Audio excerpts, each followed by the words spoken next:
আগামী বাংলাদেশের রাষ্ট্রনায়ক হবে ডাক্তার শফিকুর রহমান।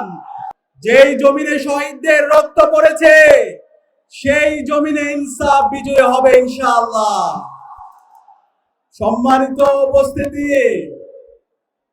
আজকের বাংলাদেশের যে 4 কোটি তরুণরা আছে সেই তরুণরা ইতিমধ্যে ইনসাফের পক্ষে তাদের অবস্থান নিয়ে নিয়েছে।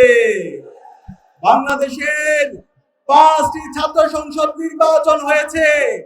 ঢাকা বিশ্ববিদ্যালয়ের কেন্দ্রীয় ছাত্র সংসদ ডাকসু থেকে শুরু করে সর্বশেষ জকসু নির্বাচন পর্যন্ত সকল নির্বাচনে ইনসাফের প্রতিনিধিদেরকে বাংলাদেশের তরুণরা গ্রহণ করেছে।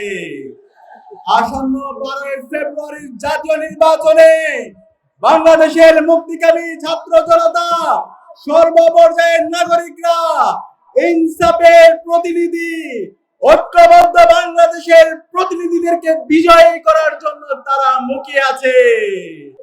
আমরা ঢাকা বিশ্ববিদ্যালয় কেন্দ্রীয় ছাত্র সংসদ ডাকসুতে দায়িত্ব নেওয়ার পরে 4 মাসে আমরা দেখিয়েছি কিভাবে ছাত্র সমাজের জন্য কাজ করতে হয়, কিভাবে কথা এবং কাজের মধ্যে মিল রাখতে হয়, কিভাবে জবাবদিহিতা নিশ্চিত করতে হয়। আমরা বিশ্বাস করি ডাক্তার শফিকুর রহমানের নেতৃত্বে আগামীর যে বাংলাদেশ তৈরি হবে সেই বাংলাদেশ হবে ইনসাফের বাংলাদেশ।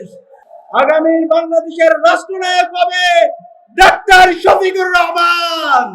আপনারা কি পারবেন লক্ষ্মীপুরের 4টি আসন ডাক্তার শফিকুর রহমান ভাইকে উপহার দিতে? ইনশাআল্লাহ ইনসাফের প্রতিনিধিরা বিজয় এসে বাংলাদেশে গত 55 বছরে যেই মাফিয়া তন্ত্র তৈরি হয়েছে, যেই জুলুমতন্ত্র তৈরি হয়েছে, যেই চাঁদাবাজি, টেন্ডারবাজি, দুর্নীতি, রাহাজানি তৈরি হয়েছে, এই সকল সমস্যা ডাক্তার শফিকুর রহমানের নেতৃত্বে ইনসাফের প্রতিনিধিরা বিজয় হয়েছে। সকল সমস্যাকে দূরীভূত করে দেবে ইনশাআল্লাহ।